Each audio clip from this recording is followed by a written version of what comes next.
Forests are typically touted as the lungs of the earth, and yet oceans absorb 25% of global carbon dioxide while producing 50% of the world's oxygen. Because of this, all life on earth is directly affected by oceanic health. Oceans represent a primary livelihood source for about 3 billion people. And as 10 million tons of plastic enter the ocean every year, these ways of life are being threatened. I am your host, Mike Lake, and today I will be speaking with Mauro Nardocci about how his company, SEADS, is mitigating the ongoing flow of plastic into our oceans by tackling the issue upstream in rivers, from which 80% of ocean plastic flows. Innovation, resiliency, discovery. Join Mike Lake, President and CEO of Leading Cities, as we explore the technologies shaping the possibilities of our future with a preview of tomorrow. Hello and welcome, Mauro. Thank you so much for joining us today on Preview of Tomorrow. And of course, I do want to welcome all of our listeners and viewers.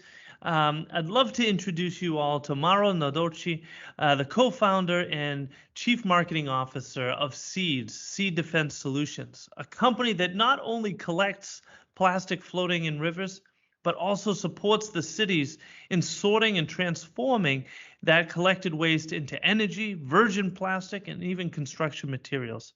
Now, Mauro, tell us, how is it that you found your passion for ocean plastics and to take on that challenge? So first of all, hi, Michael. Hi, everybody. Thanks for having me. Let's say my story, to put it pretty short, is I've been working as a manager, as an executive. I was the vice president of a large organization until a couple of years ago. But I grew up on the seaside. I always had a very strong connection with the sea. And with a couple of years ago, when I moved to the US, my wife got her dream job at Cornell University. And I had to look for something new to do in my life. And it was pretty easy for me to focus my attention on kind of doing something and trying to have an impact on saving the oceans, which is always something that has been very dear to me. So a former colleague, actually, Fabio Dal Monte, which is the co-founder of SEADS, had been working as a waste management consultant in the UK, had been basically carrying on a lot of projects, especially in Indonesia, Philippines, and seen directly the terrible impact of river plastic on the oceans. And then he started thinking about how can we effectively and affordably stop all this plastic entering the oceans. And basically he started thinking about this solution that we call the blue barriers. And he asked me to join the company. And so we started. That's where our journey started. Well, I'm excited to get into the blue barriers in just a moment. But first, let's just lay down some context for our listeners. And to be honest with you, plastics is such a big topic, and we've covered it a lot on Preview of Tomorrow, and it's something Leading Cities is very interested in as well. So our listeners, I'm sure, have probably heard me say in the past that scientists are predicting that in the not too distant future, we'll have more plastic in our oceans than fish. But to give that a little bit more context, I mean, we're looking at something like 10 million tons of plastic entering the oceans every year. Now, I do know that a lot of that comes directly from our rivers, flowing straight into the ocean. So do you have a sense of how big of a problem is that? Absolutely. I mean, the latest scientific research over the last couple of years have all agreed on estimating about 70 to 80% of all this plastic that enter the oceans every year comes from the inland and basically from rivers. And this is not just, we're not talking just about, I cannot dive, or maybe, I don't know, my beach will be a little dirty. Oceans produce more than 50% of the oxygen that we breathe and absorb 25% of CO2. And it's a primary source of livelihood for more than 3 billion people. Without healthy oceans, there's no life, right? So this is a problem that we need to solve, and we at SEADS are doing everything we can. I can assure you, at the moment, we have already tested and proved that we can stop up to 100% of the river plastic in an affectable and affordable way. Unfortunately, I mean, this is such a huge issue that we cannot solve it alone. There are more than 1,000 rivers that needs to be addressed in order to significantly impact the quantity of plastic entering our oceans. This is a huge challenge, and that's why we're talking with a lot of different organizations, companies, and individuals that want to join. And you can feel it. I mean, there's a lot of commitment from private organization, individuals, but I mean, I'm sure that we will get there, but if it will be soon enough to protect the beauty and the role of the oceans in generating life, that I don't know. So the more people, it will depend on how many people will join this challenge, how soon, and how impactful we will be all together. Well, that brings us to SEADS itself. And do you want to explain to our listeners exactly what those blue barriers are and how do they work? Yeah, I mean, it's pretty easy. You can see some pictures. We have been on the Tiber River in the heart of Rome last week for a temporary kind of showcase installation. We have collected more than 1,000 liters of plastic only in 3 days. So, I mean, the blue barriers are a simple floating barriers that sink under the water, because plastic is not just superficial. So our barriers sink for 1 meter under the water and just divert the floating objects from the main current of the river on a side bank so that it can be easily collected. This is just made of recycled plastic and steel cables for basically making it very stable, so that when current is stronger and most of the plastic is transported during flooding, so this is essential, the structure doesn't flip and keeps collecting most of the plastic. We have proven also that in flooding conditions, blue barriers collect up to 92% of the whole plastic transported by the river. So we're talking something that is simple, affordable, and very effective. Why we need it to be simple and affordable? Because most of this plastic is transported to the oceans in developing countries where there's very few resources, but not just economical, also skills. And we have seen a lot of projects that have been funded by development funds, governments from, I would say, the Western world, that after 1 year, 2 years, maybe something small broke, there was no interest of the population, no technical skills for making it effective, and it's been basically dismissed immediately. So we need something easy, that basically self-sustain, affordable, and effective. And we think, I mean, the point is we have proven that the blue barriers are this solution, but what is the next challenge now? Because we have been talking with a lot of municipalities and organizations in those regions, and the point is they're very scared of what they will do with these mountains of mixed waste they will get out of the rivers. At the moment, it's unfortunate, but for them, it's a more convenient solution to let everything flow to the ocean. Because otherwise, tomorrow they will have 1,000 tons of mixed waste to dispose, and they don't have the problem at the moment. So what we're doing at the moment is exploring, testing different technologies, and kind of creating partnerships for having a circular and self-sustaining, self-financing solution. In particular, we're discussing with large organizations like, for example, SAP, SAP, the IT German giants, because they have a few pilots for using their e-commerce platforms to sell plastic that are collected by waste pickers. So why not selling the plastic collected by the blue barriers? This is one idea that we're working on, but we are exploring a lot of options, because this is the next challenge, offering these municipalities not something that is just good at collecting, but as an immediate opportunity for them to sell and create value from the waste they collect, so that can also generate wealth for the local communities. This is our next challenge at the moment. Well, and I will tell you that in previous edition of the QBE Resilience Challenge, we've had a company, I think 2 companies that came through where they take waste plastics and basically convert it down to its basic building elements and can reuse all of those to build new products.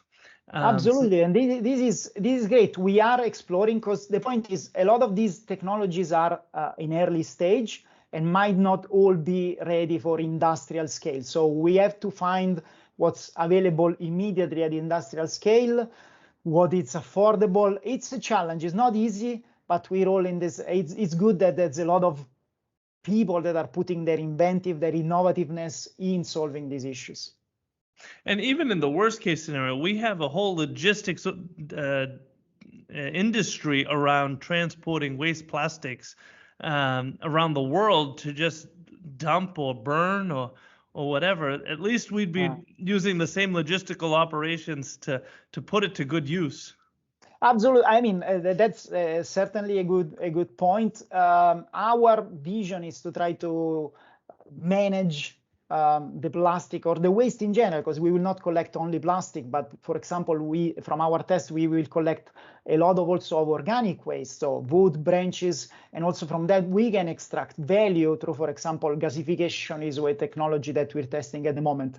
But for the plastic, what we want to do is to limit also all this transportation, because that's already so much recycled or used plastic in locum that it doesn't make much sense in our view to ship, I don't know, HPL plastic from Indonesia for producing shoes, I don't know, in Seattle, because that's already a lot. So we're exploring different options. At the moment, I think also using it to create energy locally could be one simple approach, but I think that's not a silver bullet. So at the moment, we are evaluating case by case what is the best solution for generating more value and less impact on greenhouse gas emissions.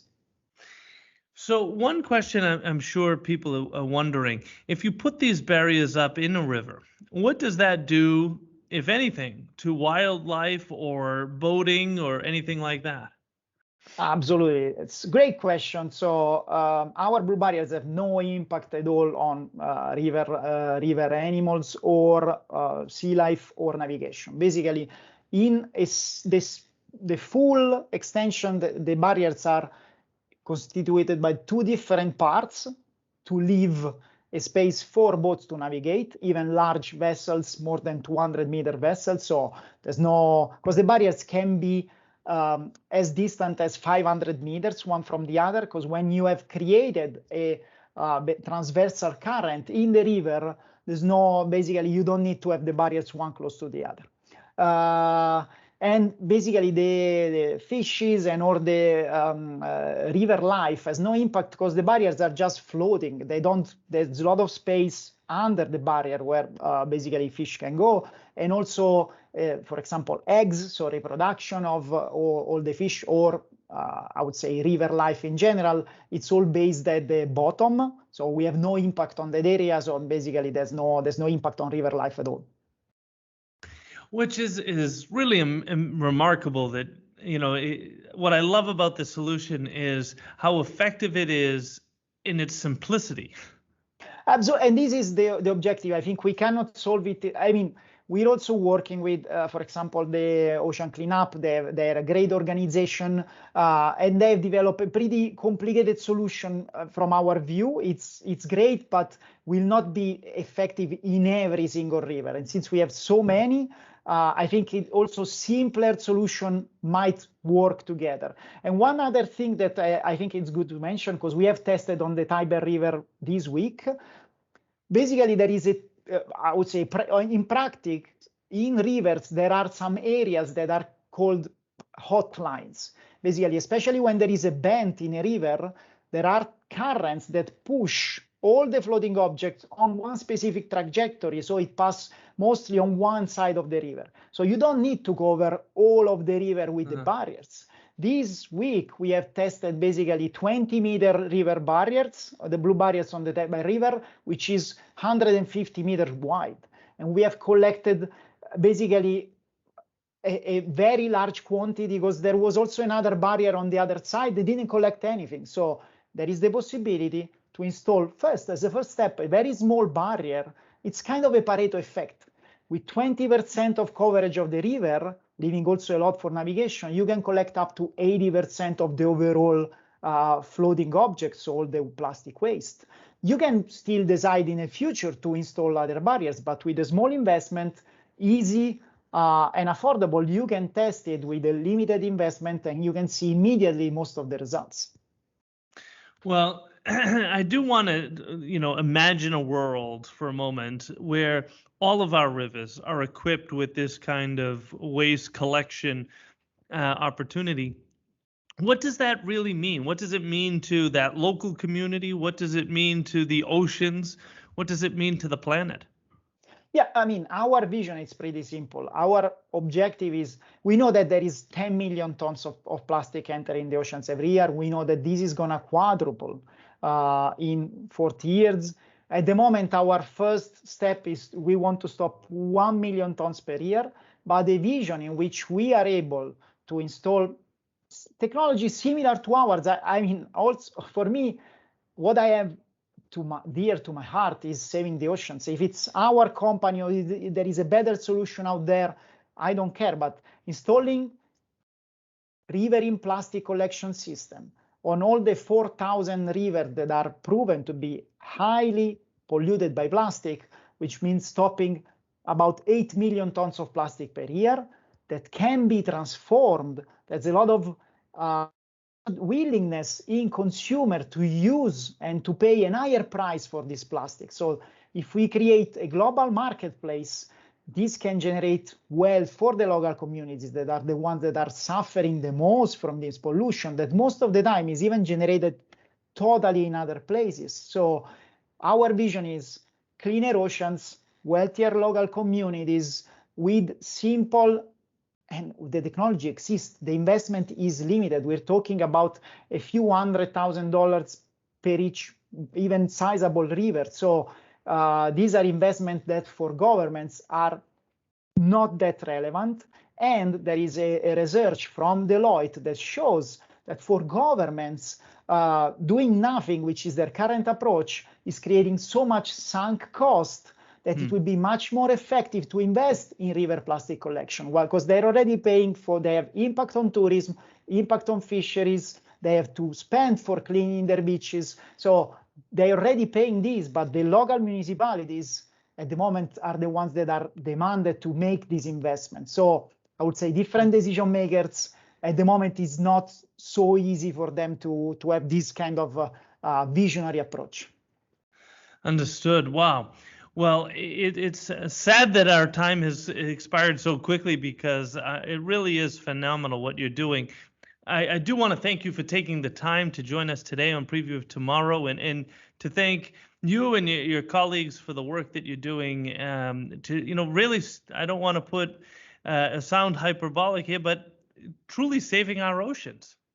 We're trying to, Michael, and it's thank you so much for giving space to introduce, because I want as many people as possible to know that solution exists and to demand their decision makers, the referral politicians, to make something, because we're running short of time. Absolutely. So if anybody does want to learn more or get in contact, what's the best way for them to do that?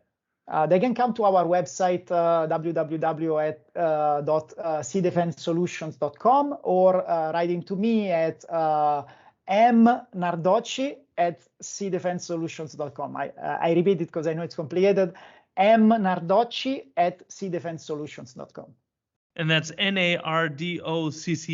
Nardocci. Exactly. Okay.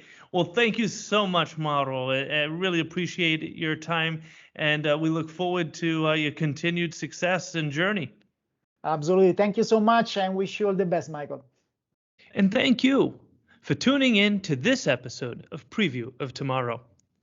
Listeners like you are essential to advancing our efforts to drive resiliency and sustainability for all.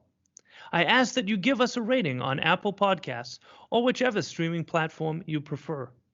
Your feedback helps us to grow and share these brief previews of what life in the future can be. In addition to thanking our guest today, I want to thank Peter Roy and Demetria Bridges for making this podcast possible. If you enjoyed this episode, please subscribe and encourage others to also join us each week in previewing the possibilities of tomorrow.